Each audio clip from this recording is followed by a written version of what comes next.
Welcome to Business Talk, presented in collaboration with the University of Rio Grande and the Ohio State University South Centers, from the heart of southeastern Ohio at the University of Rio Grande TV studio.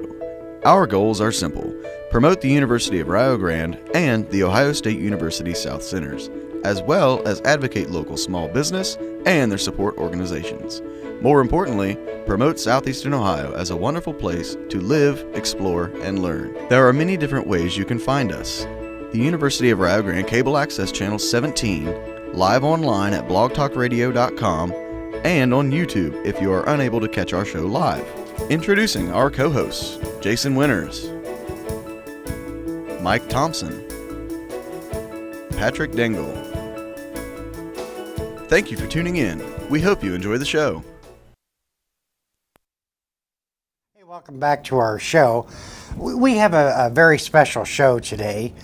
Since October, and for those of you who are viewing or listening to this at another time, in October is being aware of the abuse that sexual abuse can occur, that not only destroys an individual, but it also destroys a family. And sexual abuse can be domestic violence, it can be a variety of different issues. And when we tagged this program, we decided to put spousal abuse rather than women abuse.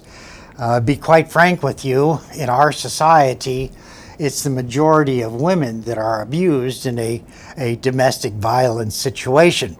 But we also are aware that sometimes it does occur with men. And so what we discuss in today's topic is geared toward the women, but it is also can play an important part in some men's lives too. When I had the opportunity to talk with our guest, her name is Theresa Blake. Theresa has gone through the gamut of being abused in various different situations. Fortunately, she has recovered, or she's gained knowledge, or she's looked upon herself to where she's now very successful. She's a community business person down in the Huntington, Ironton area. She is being recognized by a number of different groups as helping another person. And for many individuals that she's touched their lives, I think she has had an important story to tell that has been significant. So today we're going to be talking a little bit about spousal abuse and what it takes. And so it gives me great pleasure to introduce Theresa Blake. Theresa, welcome to our show. Thank you. Thank you for having me on. Theresa, what I'd like for you to do is tell just a little bit about you. What kind of situation? You just share with us a little bit about you. Well, I grew up in Pennsylvania. I have been in abusive relationships most of my life. Started out in about '87. My husband was a heroin addict. Was married for about 5 years. And then I went on to another relationship, and that relationship was also abusive. The abuse was more mental, a little bit more physical, and found myself in another abusive relationship. And that relationship was very physical and also very detrimental to me. And I continued doing this, and I couldn't figure out why I was doing this. What was the reason why I kept falling in this pattern? And I figured it out. It was me. It was what I was doing. Or it was you allowing it to happen? It was me allowing it to happen. I kept finding these same individuals. My mindset was I would get into a relationship, and there was the red flags, but instead of acknowledging red flags, it was, I can fix this person. Don't you find in our society, first of all, our society tends to be a patriarchal society where it has been ingrained in many of our cultures, not just in the United States, that the head of the household has been the male. Yes. And that the the wife, the mother, the woman is looked upon as being subservient to Yes. men. I can still remember one of the wedding vows. We went to a wedding, and one of the wedding vows, the husband would say, "Love and cherish," and the female's vows were obey and love. Yes. And I thought that's rather interesting. Yes. And so we as a society have taught for many, many years that the females, the wives, the mothers, are not as important, would you say? Yes, that is what I find to be the situation. Grew up with a single parent and had a stepdad, and he was very abusive and very dominant. And then as a female, I seen this. I was brought up, you're to stay home, you're to cook, you're not really to go out on your own. That was the culture I grew up in. And I found myself continuing that same pattern. Sure, And then- you know, because we sort of think that that's the correct. Right. Right. That's the correct way to live, and that you become subservient, and that you are to the man is the head of household, and then I'm a female, and I tried to get out of that Sure. and become into another environment and help myself grow. Yeah, yeah, and I think that's very good. You know, it's often I was raised in an environment that the wife and the mother was sort of the love that sort of cemented the family. Yes. And I think that's very, very true. And sometimes certain individuals can take fully advantage because the heart of a home is really with the women. We love, we Yeah. cherish, Yeah. we carry the child. Right. And so we're it. Yes. And sometimes, you know, I'm not saying this for everything, you know, in any society you have, I truly believe you have a lot of individuals that are loving. Yes. And that they are caring to their spouses. But sometimes you run into pockets of people that either have gotten involved with drugs or alcohol. And that doesn't excuse them from beating up on their children, taking advantage of their children, or it does not excuse them from downright abuse. That's right. And that's a situation that I found myself to be in. My first husband, his parents were very loving and had been married for many, many years, 50-some years. Who would think that he would turn out to be the way he was? Right. And- Right. And it wasn't because of you, and it wasn't because of the environment. You know, we have a responsibility to be responsible to maintaining a certain philosophy, and sometimes drugs and alcohol just sort of take over our lives. And that's what it did. He became a heroin addict. It started out with alcohol, and then he went into marijuana. And I was never into any of that stuff, so I didn't even know what I was looking for or looking at. I just knew that there was odd behavior, and I didn't have anybody to really talk to. I went to my mother, but she didn't understand it either. I mean, because you're not in that Yeah, environment. you should go back to your person and give them extra love. Yeah, and I understand that. But what you know, as you went through several relationships, you came to the conclusion that this was not the lifestyle you wanted to leave. Right. I realized what it was doing to my kids, and it took in 2005 when I ended up in the hospital, laying there in the hospital bed, and I realized something had to give. Here are my children with family members, and the whole dynamics was really bad, and I was the center of it. And I controlled the situation because I was allowing him, I was giving him power. I didn't realize I could take away that power, and I had to cut it off and say, I'm worth it. Good. I'm Theresa, Very good. and I have this power, and it was me. The power was there all along. I just needed to be able to find it. And laying there in that hospital bed, and I watched my doctor, and he was crying, and I was losing the baby, and we could watch the heartbeat. As I was, what's a crushing? Yeah, and Yeah. it was due to what he had done, but I allowed this to happen because I Yeah. put myself, and I kept myself there, and I was thinking, I'm the mom. I don't want to be one of those parents that I already had children, and I'm in another relationship. What are these people how are they gonna view me? How do I view myself? I can't even look at myself in the mirror. And So you pretty much blamed yourself for all the ills. yes. Yeah, I understand. And it was very difficult to get out of that to get away from that environment.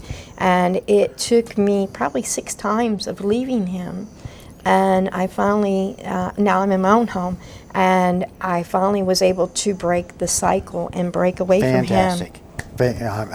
I'm glad to hear that, because sometimes until we take that initiative,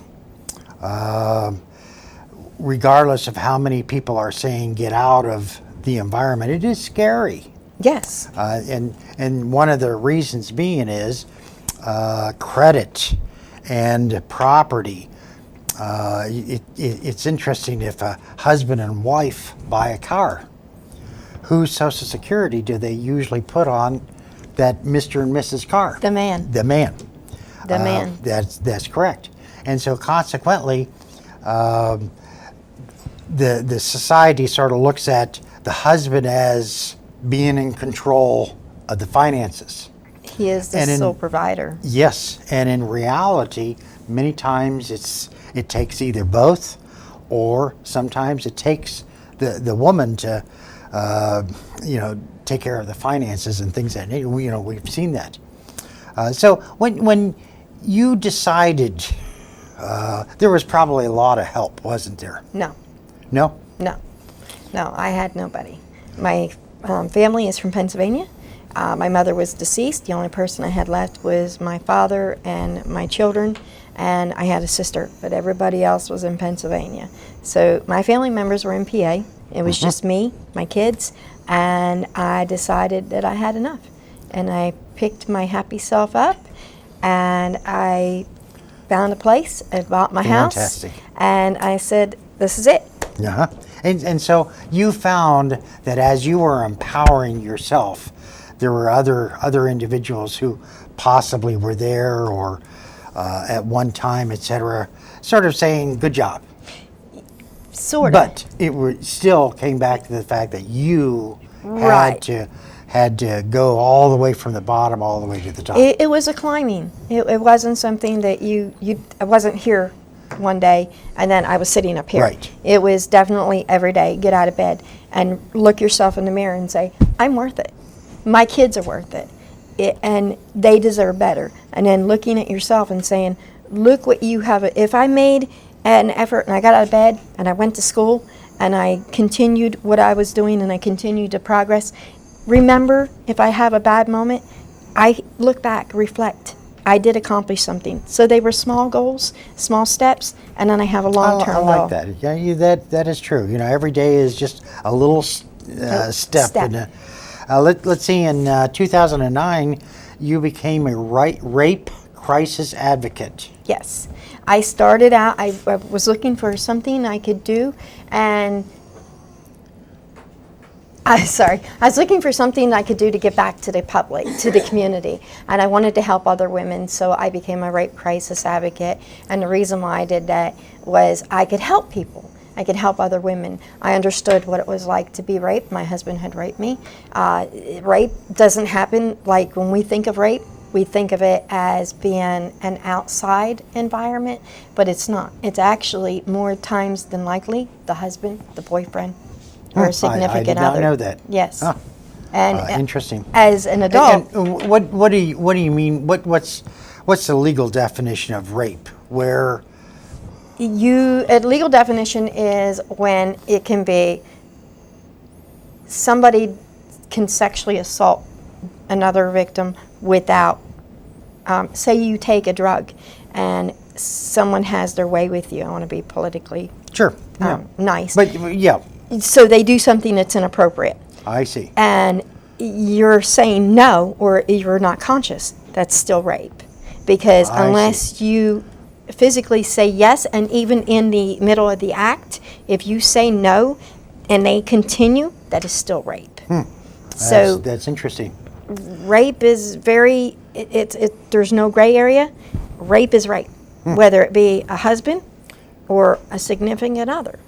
It doesn't matter. So if one person says no, No means no. no means no. No means no. And it that's- doesn't matter what gender you are. Right. You know, even if you're gay, lesbian, that significant partner, if they violate you, violation is violation. No means no. And my understanding, and I just, you got my curiosity up. My understanding is that there's a lot of people that don't report rape. That's true. And what's the reason for that? Fear? Fear, repercussions. And then if you're living with your significant other, you're going to go to the judge and say, I've been raped. Well, who's going to believe you? You're married. Or you're living with this person. How are you raped? You prove it. Interesting. And then you have to go through the process. You have to go to a doctor, and then you're being violated again because you have all these things that you have to go through. You have to have a rape kit, and then you have to go to court, and then your kit may sit there for years. That's interesting. I would imagine that fear is one of the biggest. It is. Because first of all, usually in many families, it's a two-income, Yes. and sometimes it's just a one income. And oftentimes a mother that's raising small children may not be working as much as, they work 24 hours, but I mean, financially, I think it would be very difficult to take your children, pick up your things, and leave. And sometimes it might be in the middle of the night.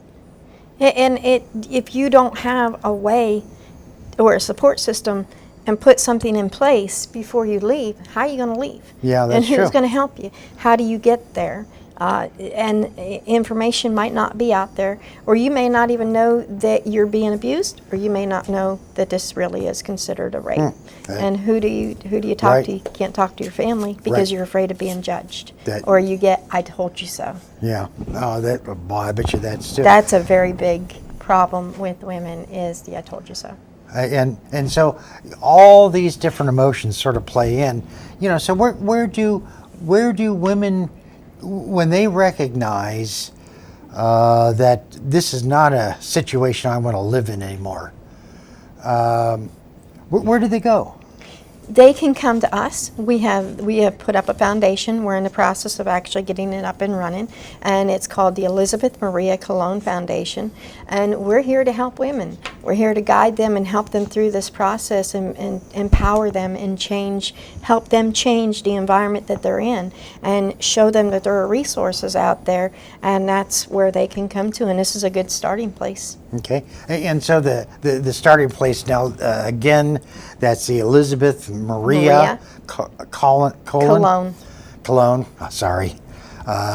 Foundation. Yes. And it's my understanding that in any foundation, you have a number of different steps. Yes.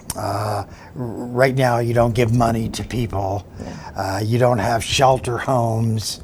But the most important thing is your ability to help individuals recognize that there are other alternatives. Yes, and that's what we're here to do. We're just here to bring out this information and let people know that we have resources, that we have a list of other foundations that are already up and running, and there are shelters that they can go to. But sometimes it's just a matter of, who can I talk to? And we're a little bit different, because the first thing we want to talk to, when someone comes to us, we want to ask them, what would you like? So tell us what you see your future as. How do you want your future, and where do you want to go? And this is what we do.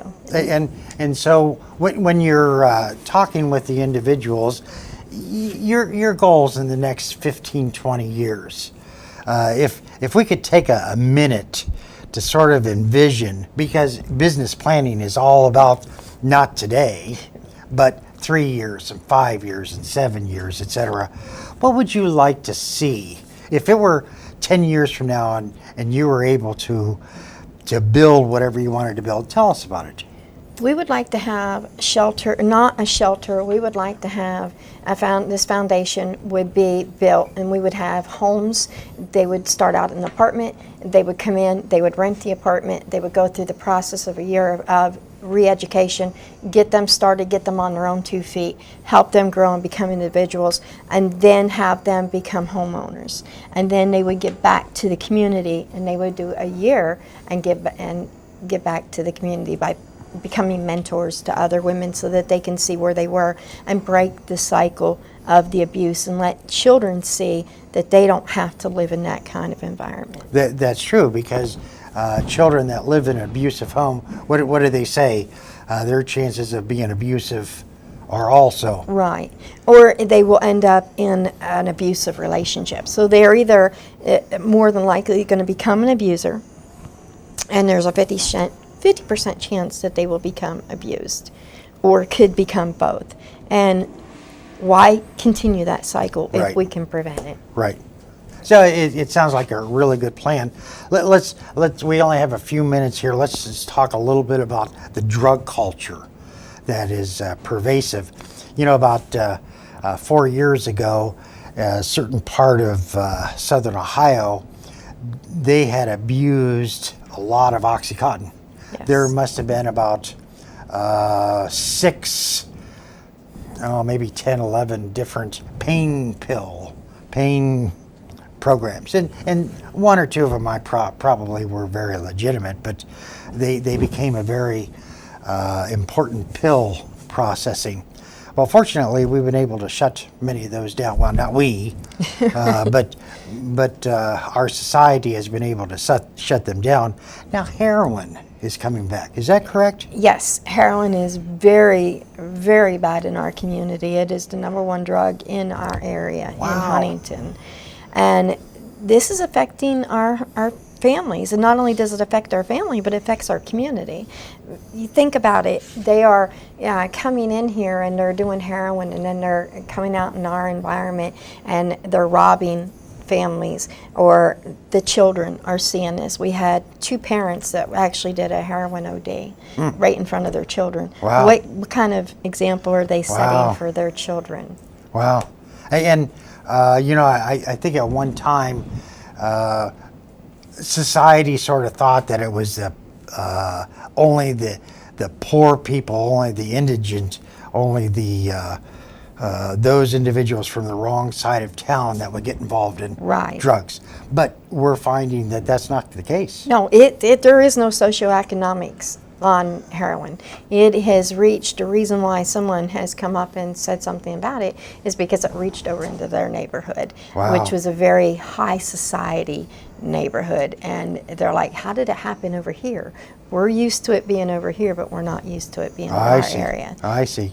And having been involved in the alcohol and drug abuse counseling in my earlier working days, before the turn of the century, you know, I would like to say to everyone, I've never had that experience of being